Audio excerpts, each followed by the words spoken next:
மருந்து அடிக்கிறதுனா அது அப்படிதான் இருக்கும். பூ தள்ளாமல் இல்லை. மார்கழியில வந்து பூ வந்துடும். ஜனவரி டிசம்பர் ஜனவரி பூத்தள்ளும்.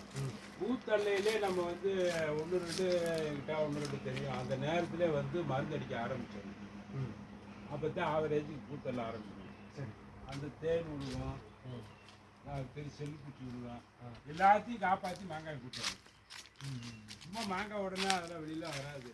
இவருக்கே இப்போ 4 பேருக்கு கம்மி இல்லையா, எனக்குலாம் 6 மணிக்கு ஓடிடு. ஓரளவுக்கு மாங்காய் கூட்டணும். விலை விற்கிது, விலை விற்காது இருக்காது. நம்ம வந்து உற்பத்தி பண்ணமாகவே நம்பி உட்காந்துருக்கோம். வேலைப்பாடு பார்த்துக்கிட்டே இருக்கேன். அழுதுகிட்டு இருந்தா இப்போ பழகி அழுதுகிட்டு இருந்தா ஏறி வேலை பார்த்துக்கிட்டே